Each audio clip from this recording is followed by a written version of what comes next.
All right. Well, welcome everybody to our webinar. My name is Chris Meny. I am the Content Manager and Director of Website Development for Go Biotechnology.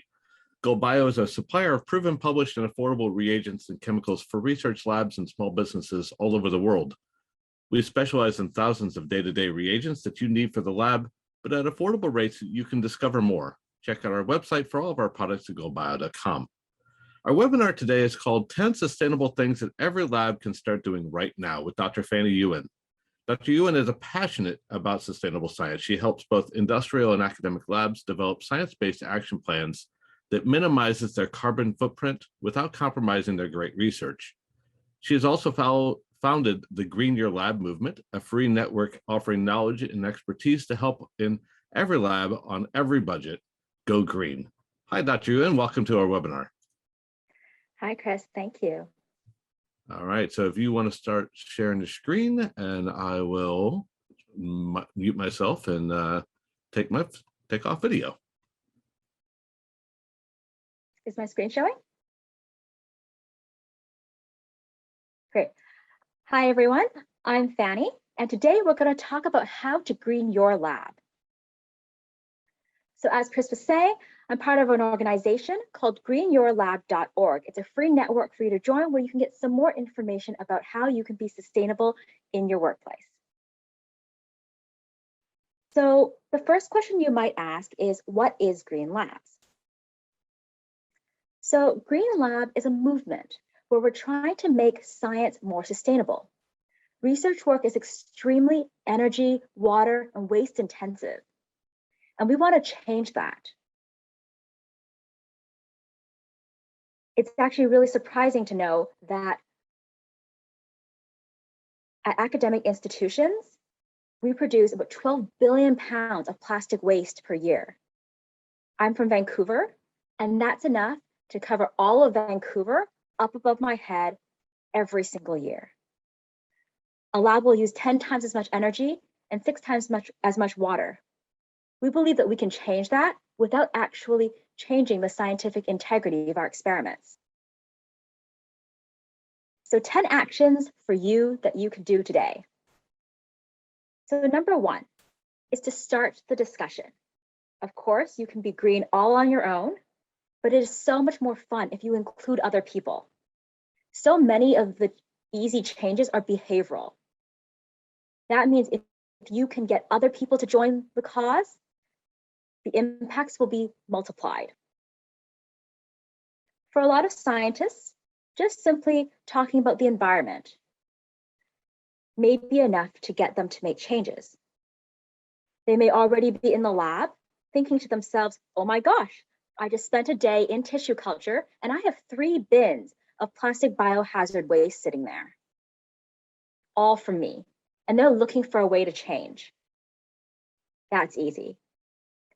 But for other people, a different argument might be needed. For example, somebody who cares a lot about the dollars and cents might really like to hear that fume hoods consume the energy of 3.5 households, but simply by closing the sash on it after you're done, you actually save 1.5 households worth of energy. That hits your bottom line, saves money from your energy bill right away. And this simple action of simply just closing that sash after you're done is all it takes. Other people might enjoy some great PR. So maybe you can run a competition where you check, and the labs that close the sash on their fume hood the most often get their name in the department newsletter. Or maybe those labs can go through the LEAF certification process and they can broadcast that now they're LEAF certified as a green lab. Or they can join the International Freezer Challenge, where the winners get their photo in nature. Maybe that person cares about safety. Well, going back to our fume hood example, if you shut the sash on that fume hood, if anything catastrophic happens in the fume hood while you're away or you've stepped away, then that is kept contained in the fume hood. So actually, safety and sustainability can be hand in hand. Maybe your company cares that there might be some regulatory risk coming. In the US, they're talking a lot about the green chemistry legislation. And in some states, there have been single-use plastic bans, including publicly funded labs. And so instead of running around panicking when the legislation comes in, if you haven't been affected yet, maybe already look at planning for that, because then you can be ready when it does come. Another one is consistent culture. Most scientists want to do good, and some of us might even care a lot about sustainability in our normal lives. We might already be vegans or vegetarians or do crazy things like take the rainwater off our roofs. But somehow, when we go into the lab, the first thing we might end up doing is pouring down 4 liters of dichloromethane into the waste. Why is it that the person I am at work can't be the full self? And why can't my workplace be one that I can be proud of, that is sustainable? And for companies, if they can improve that, that means better employee retention. So look for the right argument in order to get your green team involved. Like I said, the more people you get involved, that means the benefits are multiplied. Next is don't be afraid to question. So many of our processes and procedures are passed on from one generation to the next. Everything I learned, a postdoc passed on to me. But so rarely do we get a chance to ask, why? Why are these the instructions I was given? So one of my favorite ladies is Dr. Grace Hopper. She was the first female to receive a PhD in mathematics. She was a Navy software engineer, and she invented the first software compiler. She's also the one that came up with the phrase, it's better to ask for forgiveness than to ask for permission. So I'm sure you've heard of her. She's a wonderful quote. The most dangerous phrase in the language is, we've always done it this way. She continues, humans are allergic to change. I try to fight that. That's why I have a clock on my wall that runs counterclockwise. So we really want to encourage scientists to ask why. So the first question is, why is your -80 freezer or your ULT freezer, ultra low temperature freezer, set at -80? Why is it called a -80? Does it need to be at -80? How many of us have gone into the lab and asked those questions? When I arrived into my first bio lab, I just assumed that was what somebody had figured out was the optimal temperature and it had to be that temperature. But actually, I have yet to see any scientific evidence of why the number -80 is so important. And a lot of older scientists might actually remember a time when they were called -70s and even at some point -60s.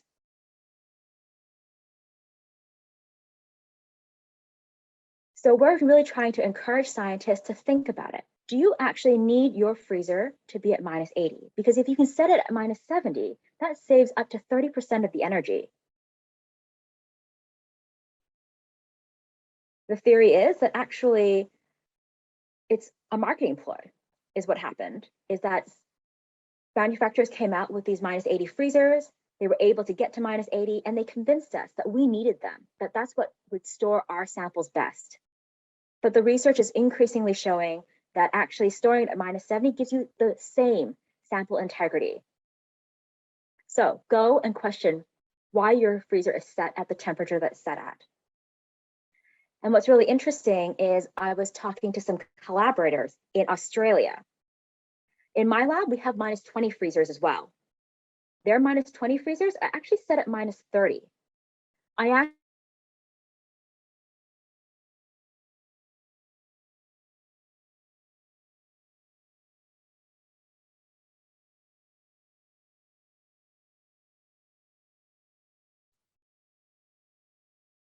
wasting more electricity than they had to. The next one is plastic use. So especially going into a biolab, I reasoned to myself, it's because we need the sterility. That's why we need to use all of this plastic. I felt guilty every day, but I kept doing it anyway. So it wasn't until I started writing up my thesis and going through and looking through all of the papers and trying to identify the original procedures and where they came from so that I could cite the original source. And I noticed I was looking at procedures from the 1950s, 1940s, even some back as far as the 1930s. It made me think, wait a second. All of those were before we had such convenient plastics. They didn't use plastics for their experiments. Why is it that I think I absolutely need them? I'm not saying that science hasn't advanced since then, but sometimes we just need to think again and think about why is it that we use so much? And do we actually need it? Is there something else we can do about it? So I encourage everybody to ask why. The third one sounds super obvious, but surprisingly, so few labs do it, and that is switch it off. If you're not using the equipment, turn it off. We suggest that you go in with your lab mates and look at each piece of equipment that's plugged into the wall and say, yes, this piece of equipment can be turned off every single time you use it. Or, no, this piece of equipment should only be turned off at the end of the day. And there are some pieces of equipment, maybe with a little red tag that says, do not turn off, like your fridges and freezers. And then have a little rota where maybe one member of the lab goes at 5 p.m. and circles the lab and takes a look and to see what is still on and to turn them all off. And if you need that piece of equipment on for that day, for that evening, you're responsible for putting a note there saying, do not turn off. And this is what we want to encourage, is this reverse psychology where instead of thinking, okay, everything should be left on all the time, it's you need to do something, you need to take an action if you want that piece of equipment to be left on instead. It doesn't sound like a lot, but what I was really surprised about was something that happened in my lab. We had a drying oven that was on 24 hours a day, 7 days a week. It was never switched off. So I put a little meter in where we looked at how much energy it was consuming. And then I changed that afterwards with a timer, an automatic timer that turned off the oven at about 5:30 in the afternoon once everybody's going home, and then turns it back on about 6:30 a.m. so that it warms up in time for everybody getting back in. So during the whole day, whole work day, that oven remains on. But just that simple action, we found out that saves 1.4 tons per year of carbon dioxide equivalent. That one little oven. They say approximately the US person's entire life footprint, your personal life footprint, is about 10 to 15 tons CO2 equivalent per year. So that one oven can save 1.4 tons just by setting it to turn off in the evening and turn back on in the morning. Think about the number of ovens you have in your lab, in your building, at your campus, and in the world. So doing small things, such as this $10 meter that I put in, allows us to save a lot of greenhouse gases.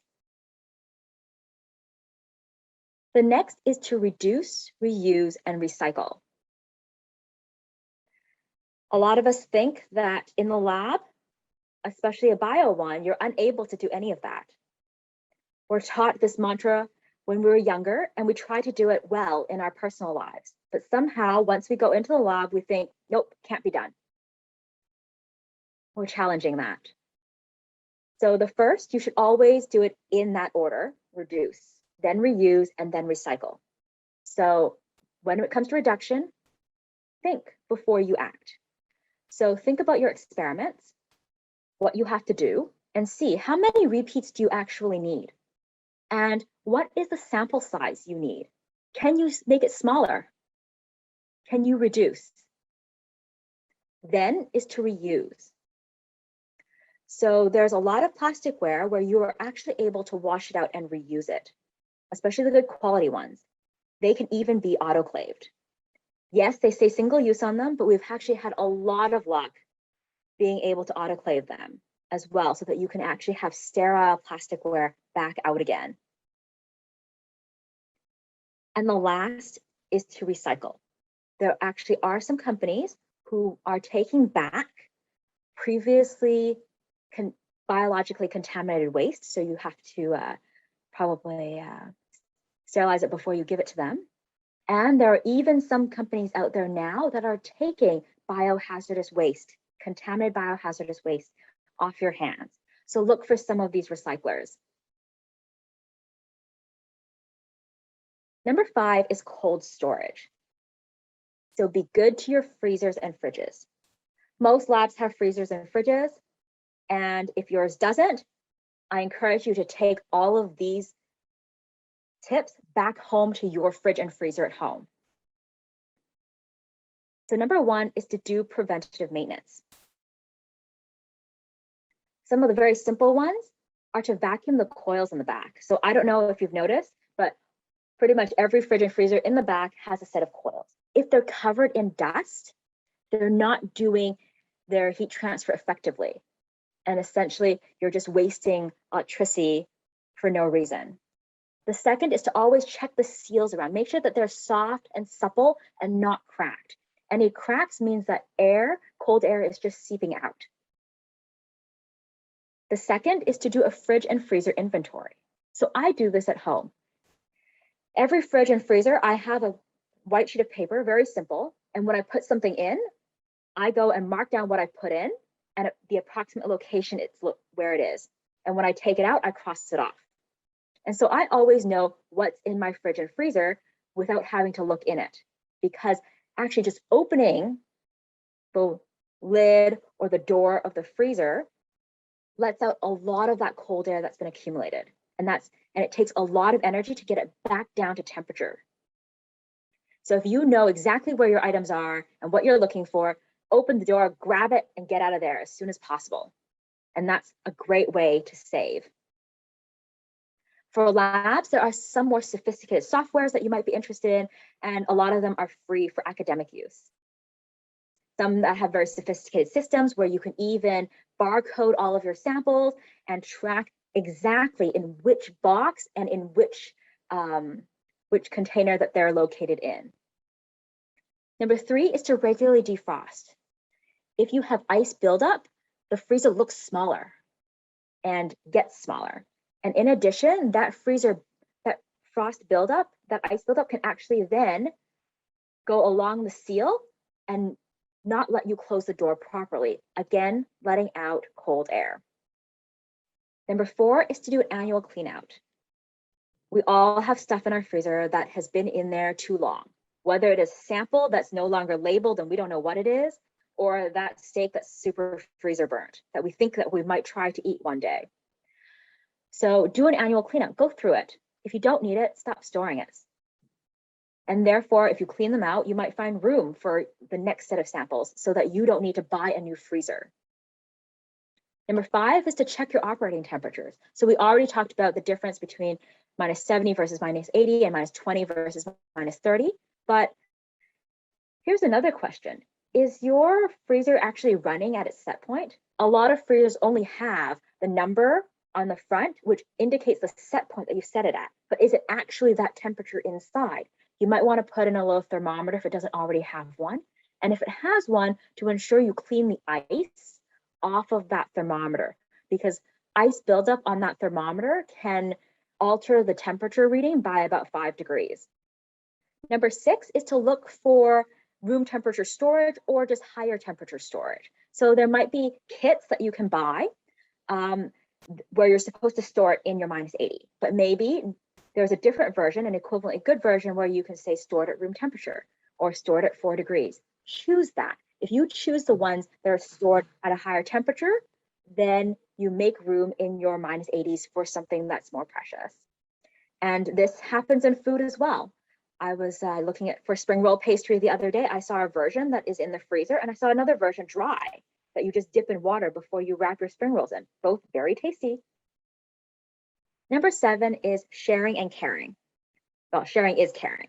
So if your freezer is not full, consider asking around and seeing if other people who don't have a lot of samples, can put their samples in your freezer and shut their freezer down. The fewer freezers that are running and the fewer freezers that are purchased, the better. And number 8 is to buy an energy efficient freezer. Yes, sometimes they can be a little more expensive, but over its lifetime, the savings you will get from the less energy usage will actually gain you money at the end. So we talked a little bit about sharing freezers, but this goes across for chemicals as well as equipment. So for equipment, a lot of equipment in our labs are not used consistently all the time, right? There's some leeway where somebody can nip in and do a few samples. And that means those people don't have to go and buy, let's say, their own spectrophotometer, because they can just borrow yours for those few samples. The fewer items that you purchase, the less embodied carbon there is, because it actually takes so much energy to make and manufacture those pieces of equipment and ship it to you. So share. Look for national databases where there's equipment available for you to actually borrow. And when you don't need a piece of equipment anymore and it's hogging up space in your lab, don't just chuck it away. Donate it. Look for underprivileged schools or other labs. And also, seeding labs also then can take some of that equipment and send it off to developing countries that really need it. Chemicals as well. Have a chemicals database where you know what all the chemicals are that are available.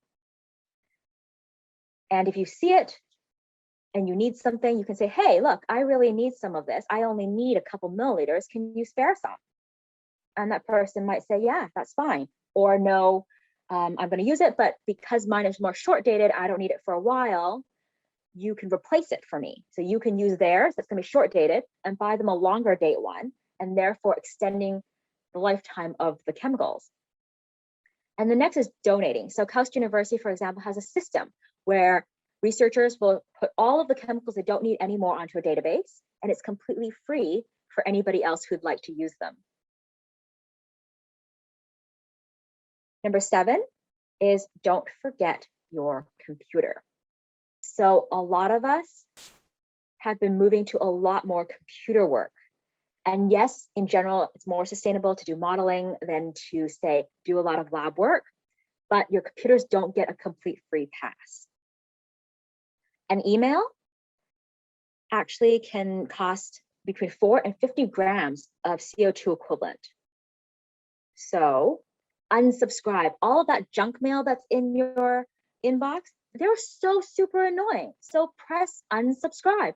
Stop having them send it to you, because every time they send it to you, going through the servers is taking 4 grams of CO2 equivalent. Virtual meetings. So we're having so many virtual meetings. We're currently at one right now. They don't have a zero footprint. They're better than traveling, but it's not zero.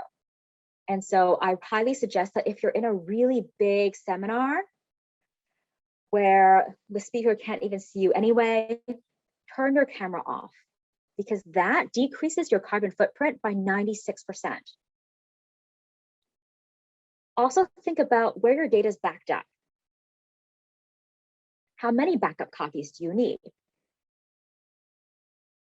Sometimes if things are not so important, you don't have to back them up so many times, and things that are more important, you might want to have those backups. If they're backups that you know that you won't need for a long time, you might consider a physical hard drive that you only plug in when you need it. And things that you need often, they can go up into the cloud because those servers are on all the time. Another tip is to look at whether you can give your data a second life. So sharing your data. If your company allows, You might be able to share the data you've collected, both from your experiments as well as from your modeling. And that avoids someone from having to do it again. But what it requires is for you to properly label and document everything. If you have a spreadsheet and no headings on the top, nobody can use that. Nobody can understand that. So make sure you're properly labeling all of that data. And the other one is, if possible, use software that's open source.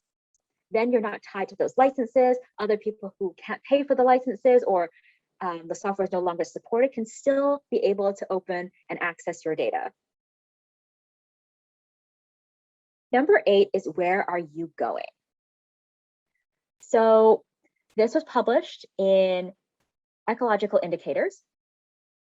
And what they're saying is the carbon footprint of a 4-year PhD student. And most of it is from traveling to conferences and meetings. And if you see, if you decrease the number, if you turn all of that travel into online meetings, you actually cut that student's footprint by half. For some people, it's hard. We have been in this pandemic and we're just like, no more of these virtual conferences. Then I suggest trying something called a decentralized conference. So this is one where you have it in multiple locations and not just a single one. So my company had one. It was supposed to be a Europe-wide conference. We had one site in Germany, one site in Belgium, and one site in London. And what would happen is some of the talks would be live and some of them would be broadcasted. So for example, the day one, the keynote might be in London and it's broadcasted to Brussels and Germany. Day two, the keynote might be in Brussels and then it's broadcasted to Germany and London. So you get some of this live and you also get some of it virtual. And everybody only needs to travel to their closest hub. And within that hub, you continue to do your networking, your poster presentations and such like that. So you get both the conference that has, people and information coming from further away areas, but also that close networking without the intense travel of everybody traveling to one place. Also look at how you travel, right? Are we choosing to fly or are we choosing to take public transit? Can you say car share with somebody and decrease your carbon footprint that way? 9, coffee. So let's not forget that coffee, since coffee is such an integral part of our research mindset, what we're drinking. So I'm sure a lot of you already know that cows create a lot of methane and are very greenhouse gas intensive. So putting milk in your coffee is actually a huge chunk of that footprint. So if you can compare what black coffee is versus a latte. And also, how much water are you boiling? If you're boiling just the amount of water you need, or you're boiling the entire kettle and only using 1 cup. And the last is to have fun. Green Labs is supposed to be fun, and we want to encourage people to enjoy doing it. So have some competitions, get a little friendly competition going on where, you might ask people to, like I said before, maybe see how often you shut the sash, or who's going to be able to clear out the most freezers, who's producing the most waste in their lab. Celebrate those Green Lab champions. Tell them that they're doing a fantastic job, and also celebrate your successes together. Have a party and remind each other that, being green is fun and important, and just network that way. So I want to leave you with a very inspirational quote. Never doubt that a small group of thoughtful, committed citizens can change the world. Indeed, it is the only thing that ever has. I want to encourage all of you to try and start a Green Lab program in your lab. And I wanted to also take some time for any of those of you who are interested more about Green Labs, who want to learn more, come and join our network at greenyourlab.org. You can get an invitation there to our site. So I want to give you a little preview. This is the Green Eurolab Network platform. Here, you'll find a number of ways where you can interact with our community. The first is through networking and seminars. We run a series of networking events where you can come and meet other Green Lab enthusiasts and sustainable scientists. You can go into our calendar and find out what other exciting activities are happening in the Green Lab, green chemistry, or sustainability space. We're very proud of our Green Lab Best Practices database. This database was built by other scientists for you, so you can get ideas of how you can go green. We cover topics such as waste, energy, water, infrastructure, green chemistry, specialty labs, and other. So for example, I know many of you are interested in what to do with your pipettes, the tips, and boxes. So this is what our members have already populated in our database. They've given you some ideas of how you might be able to reduce your pipette tip usage, how you might be able to reload your pipette tips from a bag quickly, switching to glass and reusables, or how you might be able to wash those pipette tips and pipettes. And also, great things that you can do with those pipette tip boxes. And finally, how you might be able to recycle them. All of our members will have the ability to go in and edit the database.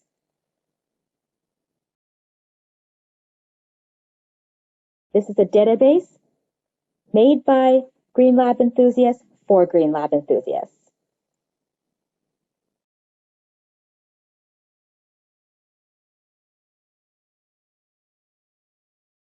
Then we have our discussion forum.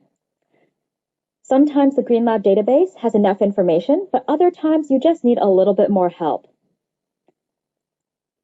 So here, our members discuss and ask questions about things that they'd like to learn more about, whether it's how long to leave your UV timer on in your biological cabinet, to how to dispose of ice packs, or using metal pipette tip boxes for the autoclave. And last, we have a section, sort of like a classified section, where you can post up projects or job postings, things that you'd like to collaborate with other people on. So thank you so much for your time today, and please join us on our mission to make science more sustainable. Well, thank you, Dr. Yuen. That was amazing. So I really liked it, and I had one of the questions about pipette tips, and then you answered it very wonderfully for me. So the only questions I got is so one.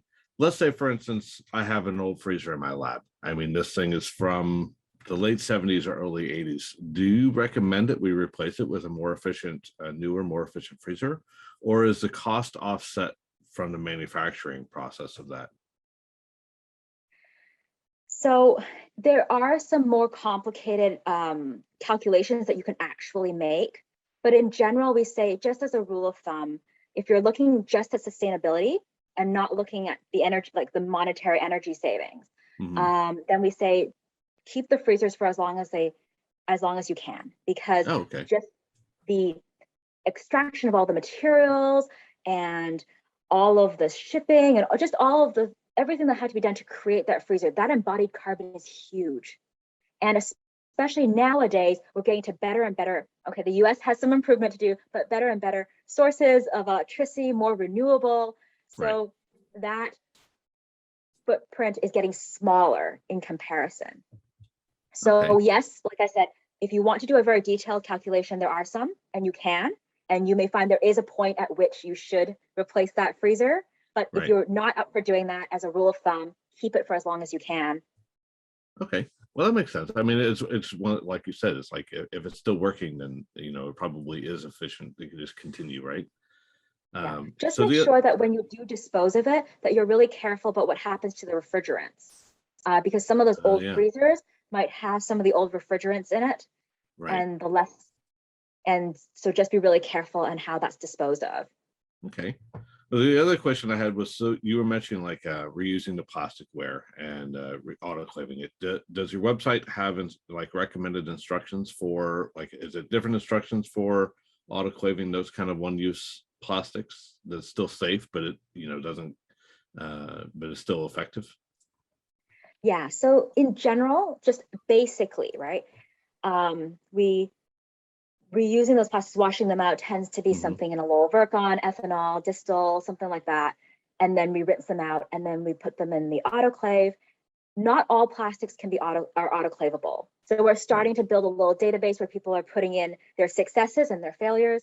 Um, but sometimes, so there's some advice on there about, what types of plastics tend to do well, right? Right. Because Right. different plastics have kind of a different melting temperature, and some of them always do poorly. But we just kind of say, wrap it up well, put it in the autoclave and see, Yeah. Right. do a Maybe. little guess and test. Yeah. Maybe. Um, Maybe make sure you put them in some kind of definite autoclave tub, if you're Correct. not sure. Right. Yes, in a bag of some sort. Of Right. course, yeah, because you don't what you'll end up getting is this melted mess at the bottom of your Right. autoclave that you have to. No, that's not what we're advising. Smart, Or science. smart tests here. But sometimes there are some items you just have to test them and see. Awesome. Awesome. Well, let's see.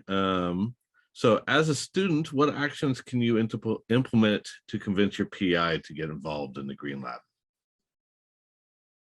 Yeah, so this sounds like you might be okay, so if you are a undergrad student, then start having a chat with your lab coordinators and those lab managers in those training labs and say, hey, look, is this something that you might be interested in looking in? For Hmm. PhD students, you have a little more power. We find that PIs are usually really receptive if there's students who want to take it on, right? So if you're willing to do the work, then, and it's not going to cost them a lot of money, then Hmm. it's actually quite amenable for them to do it.